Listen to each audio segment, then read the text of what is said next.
This is a bit of an odd vehicle to talk about. I did a video a while ago on my thoughts on the Cybertruck, and I decided, you know what? I realized I haven't talked about a lot of other EVs that are out there, and I just wanted to express my thoughts on them. So here's a weird one that definitely can be controversial to some, but it's actually pretty cool. So here's my thoughts on Aptera. So if you're not familiar with what exactly the Aptera is, it's definitely easy to recognize. It's this very weird three-wheeled looking vehicle. And yes, it is only a two-seater, but here's the philosophy behind it, which personally I can understand and totally agree with. So the whole philosophy behind this vehicle is all about efficiency. How can we achieve the least amount of energy consumption possible? And the reason why it looks as weird as it does, it is all for aerodynamic purposes.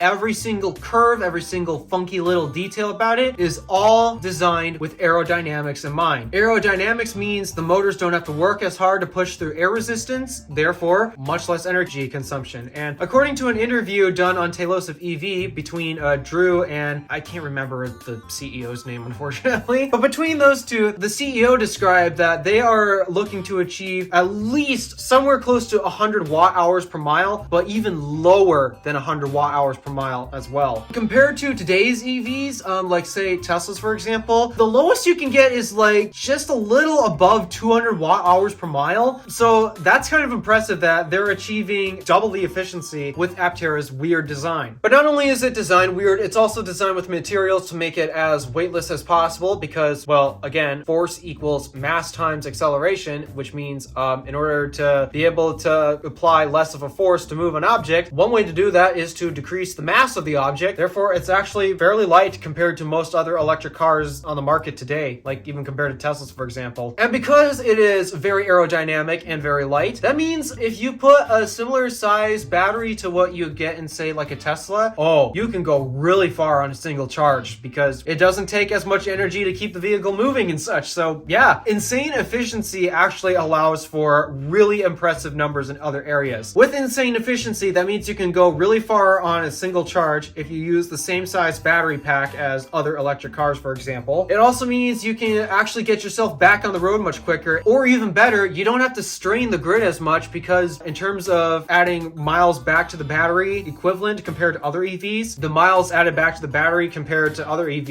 equivalent would be much higher on an Aptera compared to others because it is so dang efficient. Therefore, every single kilowatt hour you add means more miles. Therefore, when you add kilowatt hours at the same speed as other electric vehicles, well, the more efficient vehicles getting more miles out of that kilowatt hour, so it just makes sense. When you target efficiency, apparently, wow, you can get some really impressive numbers out of it, and everything else just falls into play just like that. This is why I find the Hummer EV to be so stupid. It uses a 200 kilowatt hour battery pack. It's extremely heavy. Sure, it can charge at 350 kilowatts, but it still takes forever for that thing to charge. Not to mention, because you have to resupply 200 kilowatt hours instead of, say, around 100 kilowatt hours that you'll find in like high range electric sedans, for example. That means your electric bill is going to be even jacked higher compared to electric sedans, for example. Not to mention, it consumes energy at such a stupidly ridiculous rate to the point where it doesn't even have a range advantage compared to those vehicles. So yeah, when you target efficiency, everything only improves compared to when you don't target efficiency. Because with the Hummer's charging experience, you really have to want crab walk and super massive size, which is something that I just really strongly have to convince you to stop going for, because oh my goodness, I hate big trucks, and oh, Hummer EV only does a good job of matching the definition of a huge big truck. And when it comes to the electric car components to it, yeah, you just get a much worse experience out of it. You have to charge 200 kilowatt hours instead of the 100 kilowatt hours you'll find in most high range electric cars. You're not even getting a range advantage. So not only would you have to stop basically as often as those other electric cars, you're going to have to wait twice as long because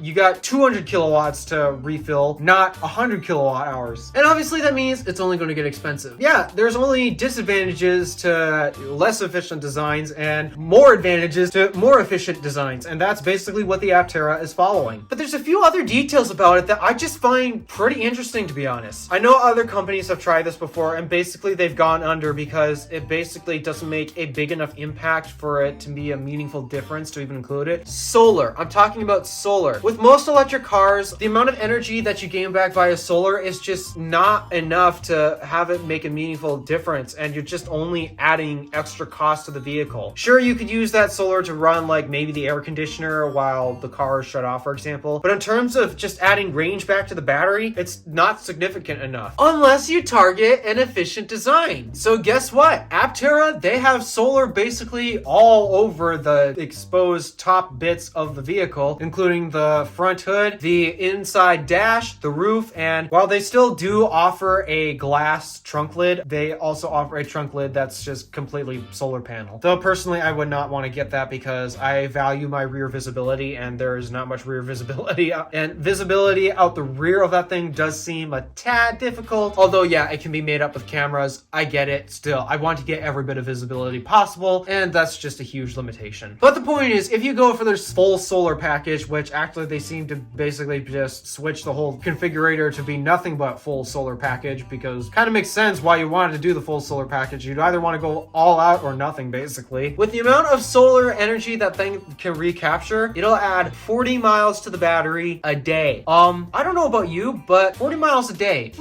Wait a sec. Isn't that the average distance on our typical commutes? Honestly, my typical commute is less than 40 miles a day. And even that one day in the week when I have to travel all the way up north, I still don't even hit 40 miles. So my typical commutes every day are basically nothing but less than 40-mile commutes. So solar actually begins to make a lot more sense. Though I do have to admit, it does make more sense in the summer when the batteries don't get limited on range and such. Otherwise, yeah, you're not going to be able to get the full advantage of solar, and you might end up getting stuck at maybe just above like 20 miles of range per day. Then I drive like 10 miles round trip a day maybe, so that actually would still be very helpful for me. But the point is, this is an application where solar actually does make sense. It can recharge your car up to basically allow you to cover a typical commute. And not to mention, this is solar energy on top of the car. The car is charging itself, so that means you don't actually have to spend money on your daily commute in terms of getting your car places, because it's charging itself from the sun. That's pretty cool. And for someone who is really frugal with their money and such, yeah, that's actually a big deal. They might really have a lot of interest in something like that. Something that can charge themselves. This is an application where solar makes sense. But solar isn't the only way to charge this electric car. Of course it isn't. This is the other exciting point that I just really want to talk about. Aptera is the only other electric car maker aside from Tesla that is using the NACS connector. They have been pushing so hard, even like trying to send a petition to the government to make NACS the official charging standard here in North America, which honestly would have been the best thing ever if they got enough signatures. But it did inspire Tesla to get this thing actually out and open to the public, because actually Aptera could really benefit from having a smaller connector design due to the fact that it's kind of hard to put charge port doors on a very curvy design like the Aptera. So having the NACS connector, it makes much more sense. But also in terms of other charging standards compared to NACS, it definitely makes more sense to use NACS anyways, because CCS sucks.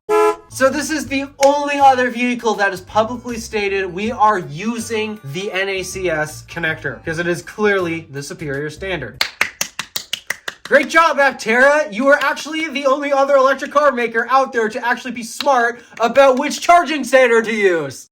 So those are the main highlights of the vehicle that I wanted to talk about that you guys might find interesting. But now it's time to talk about some things about it that honestly, I personally just don't find appealing. The first thing that may be a hard sell, though I'll try to convince you otherwise, it's a 2-seater vehicle. Now, Aptera has stated that they will eventually look into doing like 5-seater vehicles and such. But as of now, their current vehicle that they're trying to put in production is a 2-seater. So because of that, yeah, it might be a hard turn off for families, but hold on, don't dismiss the Aptera entirely just yet. Most of the time when people are driving on their typical commutes, it's just one person in the car anyways, which means quite often that second seat goes useless. I'll be honest, half the time when I drive my car, and well, this is why I'm not interested in the 2-seater aspects of it myself, half the time when I drive my car, it's just me in the car. I am the only person in the car. There is no one else. However, the other half of the time, I'm carting my sisters everywhere, and emphasis on sisters, which means we need more than 2 seats in in the vehicle. So that is why the Aptera is a turnoff for me, because I actually do regularly use my backseat in my car anyways. But say if you're single and you're not typically carrying people in your car, honestly,